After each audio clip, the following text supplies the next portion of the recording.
So hello, in today's class I am going to discuss Bharatiya Nyaya Sanhita Bill 2023, which has just been introduced in Lok Sabha and it is referred to a standing committee. So it is said to be a replacement of Indian Penal Code 1860, which is so called a colonial legacy. So let's discuss Bharatiya Nyaya Sanhita Bill 2023 in this session.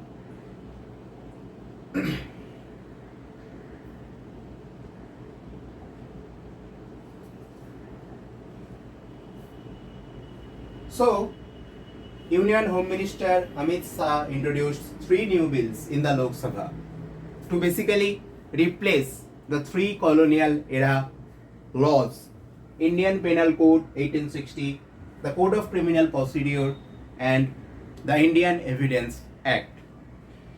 The Bharatiya Nyaya Sanhita Bill is going to replace Indian Penal Code. Bharatiya Sakshaya Bill is going to replace Indian Evidence Act, and Bharatiya Nagarik Suraksha Samhita Bill is going to replace the Code of Criminal Procedure of 1973. As I have told earlier, it has been introduced in Lok Sabha and has been referred to the Standing Committee of Parliament on August 11, 2023. That is just the last Friday. So, first discuss about sedition. What change the new law has brought in sedition? So, in the IPC, sedition was mentioned in section 124A. Now, what is sedition? One of the key legislative changes that has been proposed is to repeal the controversial colonial era sedition law that led to arrest of 86 people in the country in 2021. So, it has been reported by the NCRB.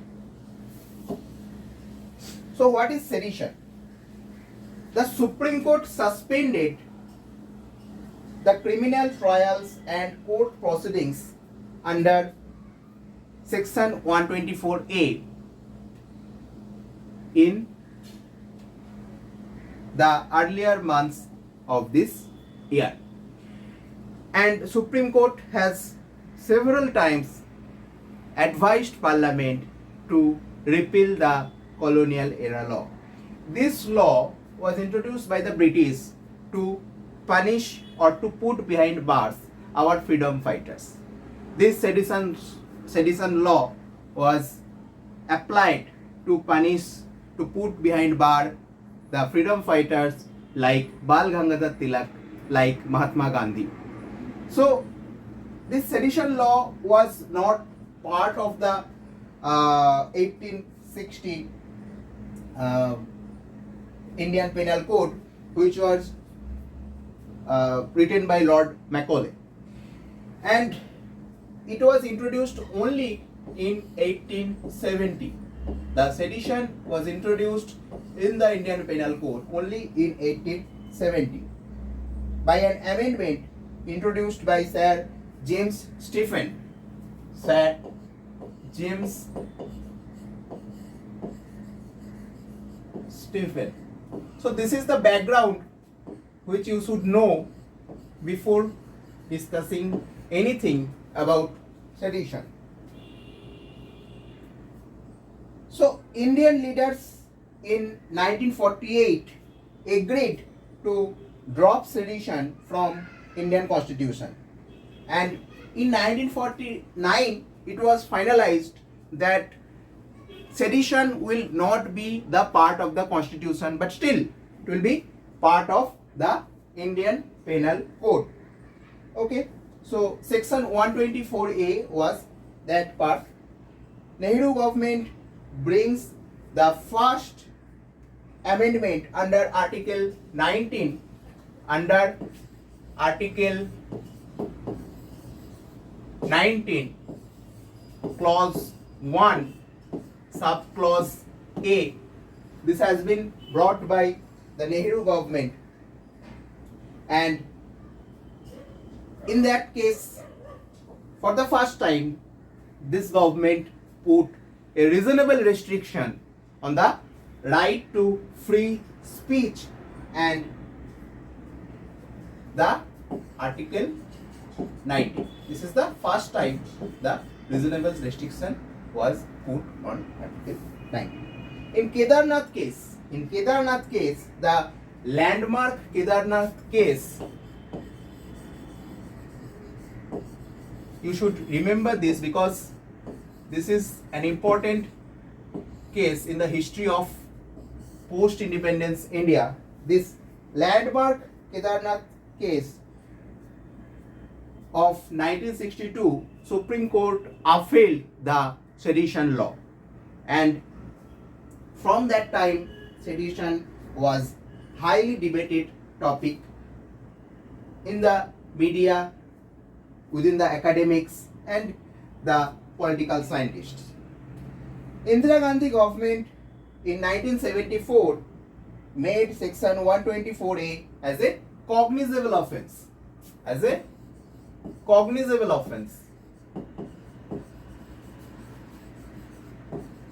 Okay. And that cognizable offence authorizes the police officer to arrest an individual without the necessity of any kind of warrant. So sedition was made a cognizable offence in 1974 by the Indira Gandhi government. This is the background of sedition law in India, which I should discuss first. After this, let's move to the new proposed bill. So the Honorable Home Minister said while introducing the new bill that everyone has the right to speak, and thus we are completely repealing the sedition. Okay, completely repealing sedition. As per the new bill, an act which excites or attempt to excite secession or armed rebellion or subversive activities or encourages feelings of separatist activities or endangers sovereignty or unity and integrity of India will be punished under section 150 of this new bill. So sedition has been repealed in this new bill, according to this new bill, but the punishment is still there. The punishment is there for treason. The sedition that was called Rajdrah as per se, that has been changed to Deshdrah, that is treason. Means if you are if anyone is putting in danger the sovereignty or integrity of India, not the government this time, so that is called treason. So that treason is one kind of criminal offence in this new bill, but not sedition. So while they have dropped the term sedition, the new bill lists similar offences under new provision which deals with acts endangering sovereignty, integrity and unity of India. Going by the terms used by the provision, it expands the current offence sedition even if the term is not used. It is said by research and PhD candidate at University of New South Wales, Survi Karwa. Okay. So I want to discuss about some of the talks of some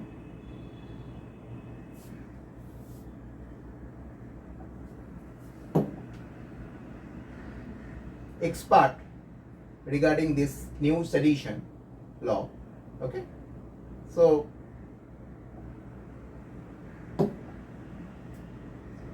next, what do we need to know? The new provision states that whoever purposely or knowingly by words, either spoken or written, or by signs, or by visible representation, or by electronic communication, or by use of financial means, or otherwise, note this, or otherwise, excites and or attempts to excite secession or armed rebellion, which I have already mentioned, or indulges in or commits any such act shall be punished with imprisonment for life, with imprisonment which may extend to 7 years, and shall also be liable to fine, as the new provision states. So this is the new case. This is the new bill which mentions the BNS bill, Bharatiya Nyaya Sanhita bill mentions. Okay. So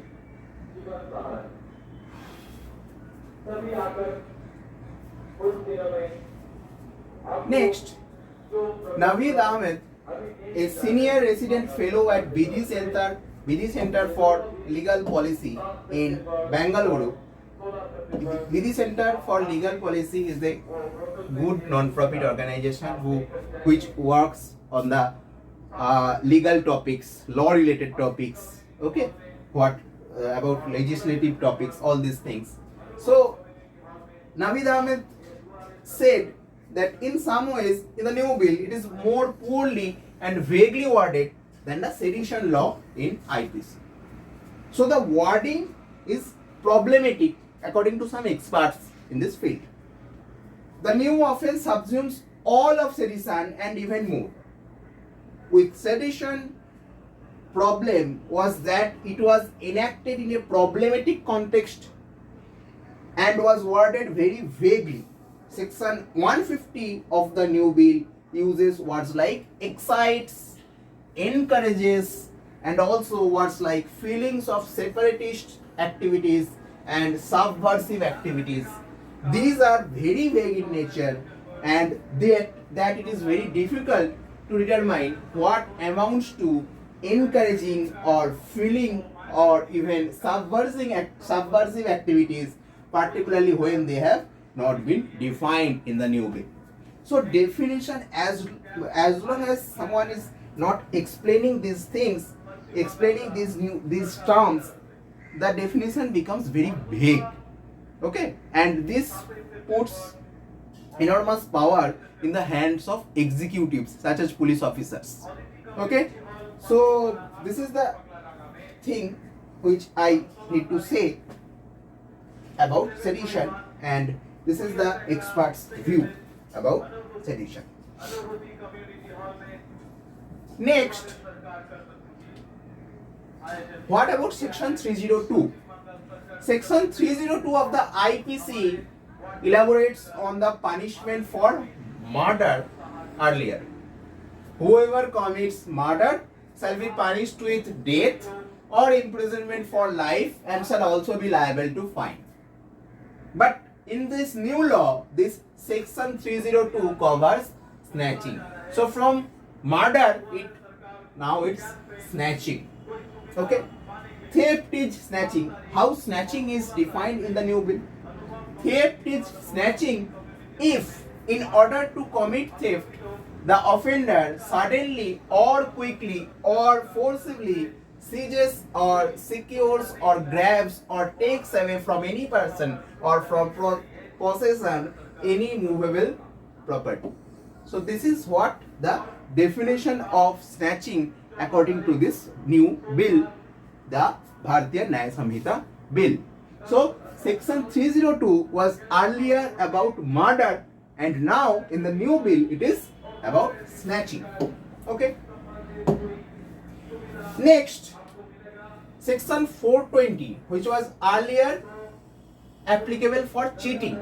Okay, the offense of cheating in the Indian Penal Code comes under section 420, according to which whoever cheats and thereby dishonestly induces a person to deliver any property or to make or alter or destroy the whole or any part of a valuable security or anything which is signed or sealed shall be punished with imprisonment which may extend to 7 years. Note the term, and shall also be liable to fine. But in the new bill, there is no section 420 and cheating comes under section 316 of this new bill. Okay? So this is one more thing what BNS has changed. Now there is also a new thing introduced, that is imprisonment for false promises to marry. So first look at what does the IPC say. There is no specific provision in IPC that talks about sexual intercourse on the pretext of a false promise of marriage. Okay. However, it is considered misconception of fact within the meaning of section 90 of IPC 1. To break it down, this means that the consent obtained on false promises is not considered valid consent and treats such cases as rape case under section 375. Under this, imprisonment may not be less than 10 years, but which may extend to imprisonment for life. So, whoever by deceitful means or making by promise to marry to a woman, here again victim is woman, not man, without any intention or fulfilling the same and has sexual intercourse with her, such sexual intercourse not amounting to the offense of rape shall be punished with imprisonment of either description for a term which may be extended to 10 years and shall also be liable to fine. And this is the proposed Bharatiya Nyaya Sanhita bill lists. Okay, this is about imprisonment for false promises to marry. Next, a minimum of 20 years in prison for a person convicted in a gang rape. Means, where a woman under 18 years of age is raped by one or more person constituting a group or acting in furtherance of a common intention, each of those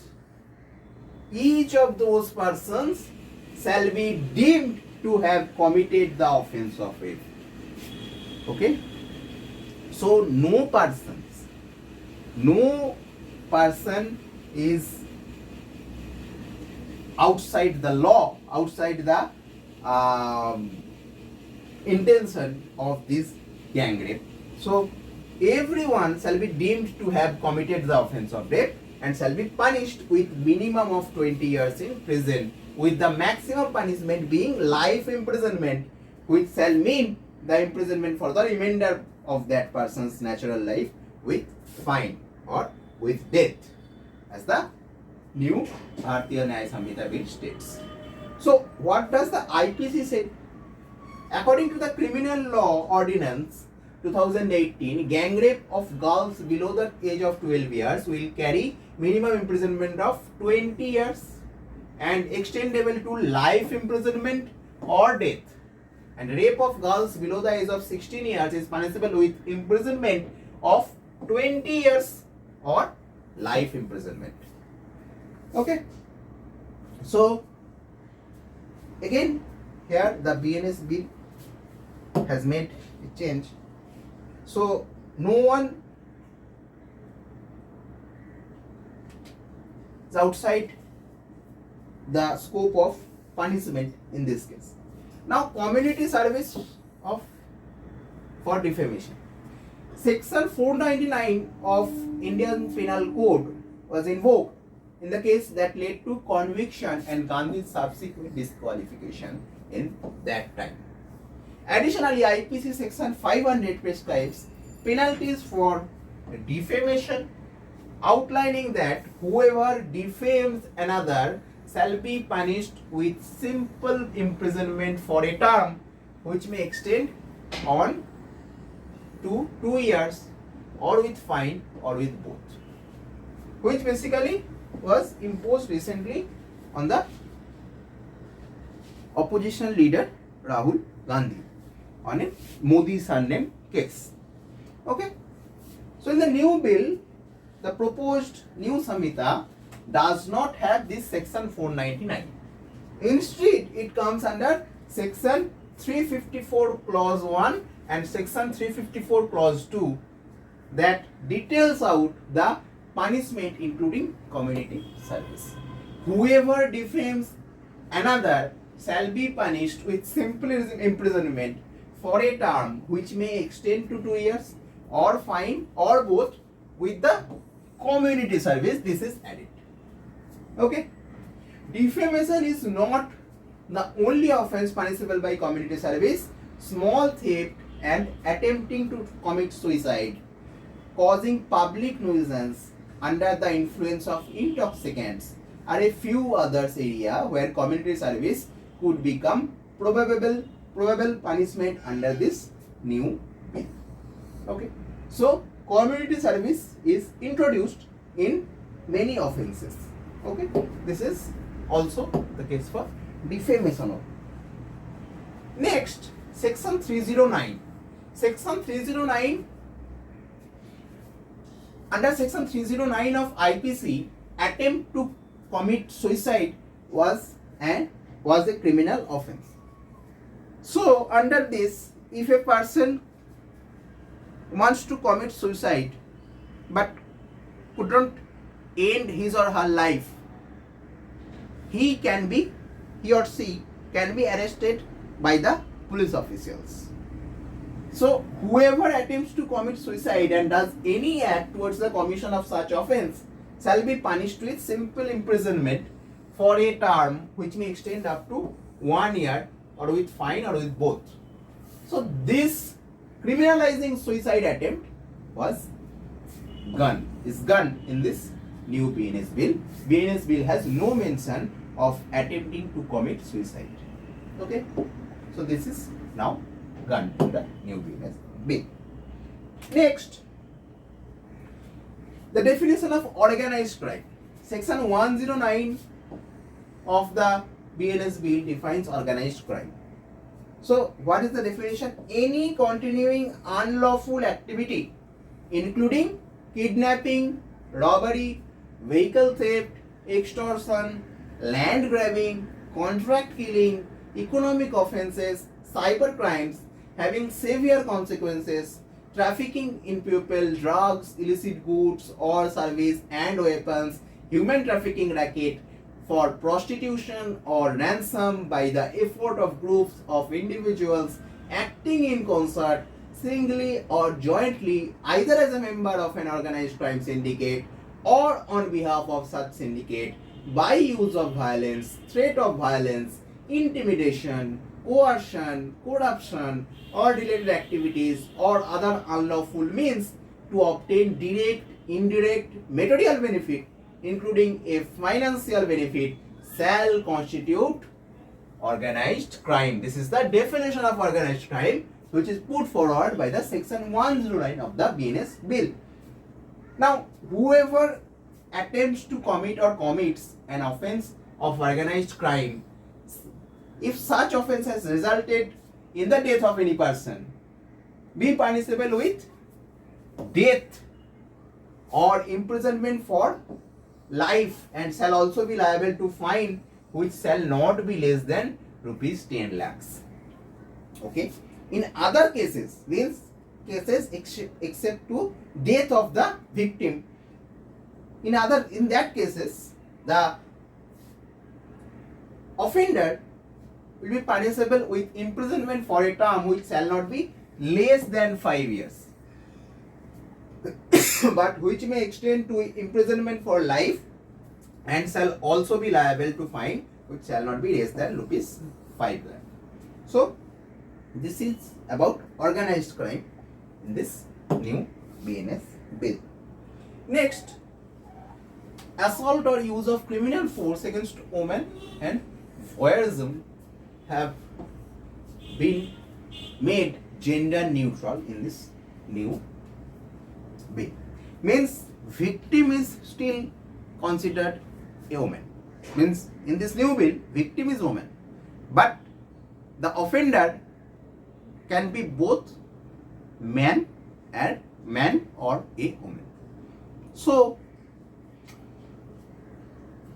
whoever watches, look at the term whoever watches or captures the image of woman engaging in private act in circumstances where she would usually have the expectation of not being observed either by the perpetrator or by any other person at the behest of the perpetrator, or disseminates such image, shall be punished on first conviction with imprisonment of either description for a term which shall not be less than 1 year but which may extend to 3 years, and shall also be liable to fine and be punished on a second or subsequent conviction with imprisonment of either description for a term which shall not be less than 3 years but which may be extended to 7 years and shall also be liable to fine. Okay, so this is about voyeurism. Okay, next, section 377. Now, in the famous case in which homosexuality was decriminalized, in that case basically Supreme Court read down the homosexuality clause, and section 377 was still part of IPC, and that was not completely made illegal, okay, or unlawful or obsolete, so as to say. So under 377, incest or bestiality, this kind of offense are still considered as crime. But in this new bill, this section 377 or this kind of offense, this kind of unnatural sexual activities are not considered as a criminal offense. So unnatural offense means whoever voluntarily has carnal intercourse against the order of nature, look at the term, against the order of the nature, with any man, woman or animal, what I have told about bestiality,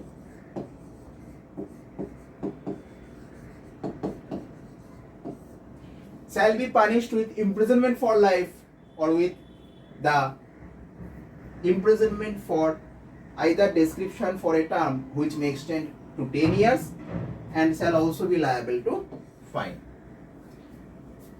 Okay. So explanation of this section 377 of IPC, that penetration is sufficient to constitute the carnal intercourse necessary to the offense described in this section.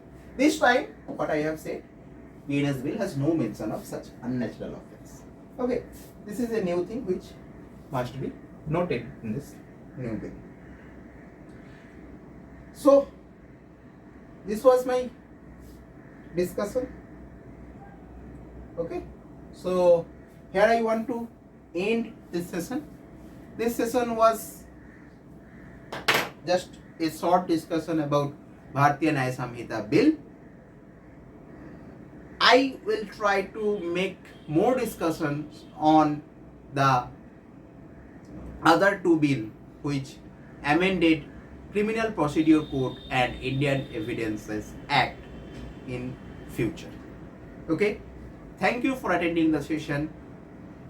Take care of your mental and physical health. Bye bye.